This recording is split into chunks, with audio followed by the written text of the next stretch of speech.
All right, I just want to do a quick algebra review of solving proportions, and I want to take a quick step back and remind you of what you already know about, solving equations. So let's take a step back and say that you had like x divided by 3 equals 4.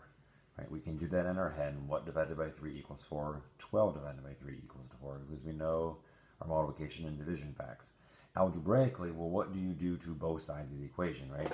Well, again, if you're going to show all of your work, which you don't necessarily have to do, you're going to multiply both sides by 3, which is certainly legal to do. 3 divided by 3 is 1, and so multiplying by 3 gets rid of the division by 3, and you get x equals 4 times 3, and then you claim that x equals to 12, right? You use an inverse operation. The inverse of division is multiplication. Some people talk about moving it.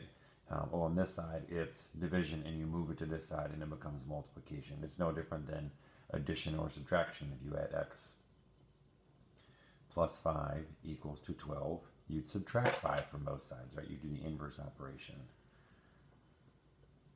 Again, you can show that or you cannot show that. 12 minus 5 is 7. When you have a proportion, you typically just do both of those things at the same time. And again, you can get a fraction, it doesn't matter at all.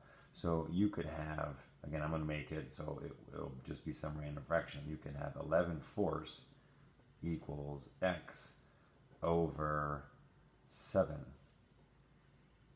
Again, that is an equation, and what you want to do is you want to get rid of the fractions. There's no real easy scale factor that takes 4 to 7 other than 7 fourths, and so you're not exactly sure how to take 11 to what.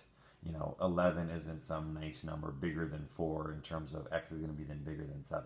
So this isn't something that most people aren't going to do in your head. But what you're going to do, and I would just do it in one step, the left side is being divided by 4. And so you're going to move that 4 by multiplying 4 by both sides, and the 4 ends up on the right side as multiplication. And at the same time, you're going to multiply by 7. Some people say cross multiply. Right? Cross multiplying is just doing this exact same step 2 times. Right? The 3 went from division to multiplication. The 4 is going to go from division to multiplication, and the 7 is going to go from division on the right side to multiplication on the left side. And so our next line is just 11 times 7 and 4 times x, or just 4x. Again, it's just doing this thing that you've done 1,000 times.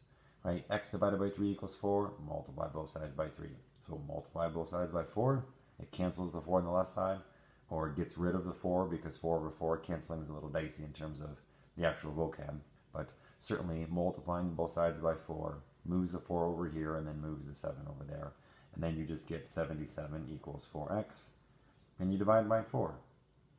And you get some random number.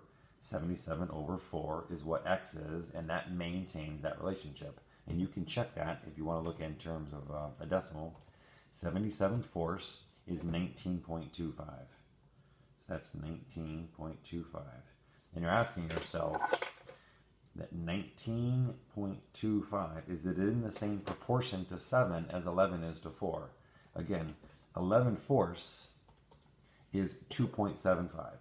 This ratio is 2.75, and then take 19.25 and divide by 7, and you're going to get 2.75, right? This scale factor here, the k, is 2.75 for both of these numbers. 19.25 is 2.7 times bigger than 7, and 11 is 2.75 times bigger than 4. And you can even go the other direction. You could say that 7, right, you could look at 7 fourths. 7 is 1.7 times bigger than 4, but then 1.75 bigger than 11 is 19.25. So there's all sorts of relationship. But the algebra is what it always has been. Let's take another example. So this was kind of example number 1. And again, I'm only going to do a couple of these just as a quick reminder. What if you add 15 to 4 is x plus 5 to 3? What if you had that proportion? Again, I don't know how that you got that proportion, but you know those things are proportional. 15 is to 4 as x plus 5 is to 3. Or 3 is to 4 as x plus 5 is to 15. There's a variety of ways to say it. So I'm going to turn this and get rid of the fraction. Again, I don't really like the term cross multiplying because It's just solving an equation. That's what you do when you always solve equations. If it's addition, you use subtraction. If it's division, you use multiplication. So I'm going to take and multiply both sides by 3 and get 15 times 3. And I'm going to multiply both sides by 4 and get 4 times x plus 5. And I'm careful to use the parentheses. This is just 45 equals 4x plus 20. Subtracting 20 gives me 25 equals 4x. And dividing by 4, I get 25 fourths. Okay, which is equivalent to 6.25 as a decimal. Okay, and if you want to check your answer, 6.25 equals x, which means that this number up here is actually 11.25. And what we're claiming is that 15 is to 4 as 11.25 is to 3. They are proportional.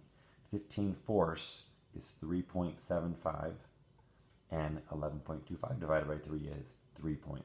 They're in the same ratio. Okay, so the scale factor between 15 and 4 is the same as 11.25 and 3. And that's what this whole thing was saying, that they are somehow proportional. Okay, and so I found x.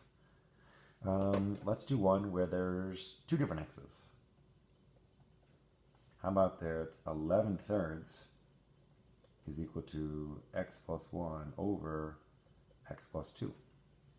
Something like that. I'm still just going to multiply both sides by x plus 2, which moves the x plus 2 from division on the right side to multiplication on the left side, and then multiply both sides by 3.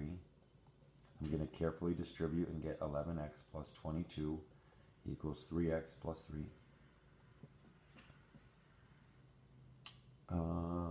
You know, I messed this up because I really wanted that to be a minus sign. Can you guys forgive me on that? Check that. X minus 2, and that would be x minus 2, and that would be a minus sign. Okay?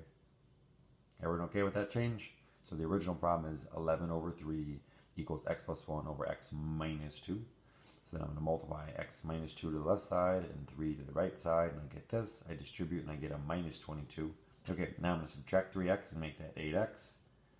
And I'm going to add 22 and make that 25. And I'm going to x equals 25 eighths, which is the same thing as 3.125.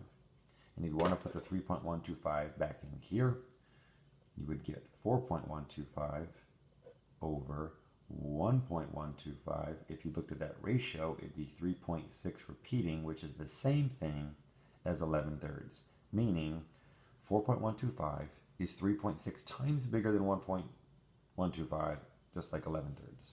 And again, I found x. The algebra of solving proportions. It doesn't really matter how crazy things can get.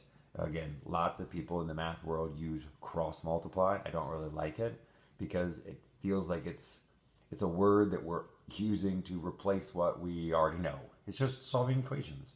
Of course you solve equations by getting rid of denominators. We get rid of denominators very easy like this. We just multiply by 3. Here, we just have denominators on both sides of the equation. So we're going to multiply by 3 and multiply by 4. Multiply by x minus 2, multiply by 3, and then we got rid of the fractions, and then we solve equations like we always solve equations. Again, it doesn't really matter how this thing is set up. You know, here we had x in the numerator, here we had 2 x's. We can have just an x in the denominator, right? 17 over, again, we can make this, how about just 17 over 20 equals, we'll make this number so they don't even come close to working out, 31 over x, right? 17 is to 21, is 31 is to what? I mean, you could guess. This is a little less than double, so this is a little less than double. So I'm going to guess it's going to be like 37 or something like that. But again, we can just multiply both sides by x, multiply both sides by 20. 20 times 31, oh, that's 620? No, yeah. 31 times 20, 620. And then x is going to be 620 over 17, which as a decimal, 620 divided by 17 is 36.47-ish. That's me rounding it to the nearest hundredth. And we get some decimal. So my guess was close. 17 is to 20 is 31 is to 36.47. That ratio is like 85%, right? 17 out of 20 is 85% or a 0.85, and this is a 0.85.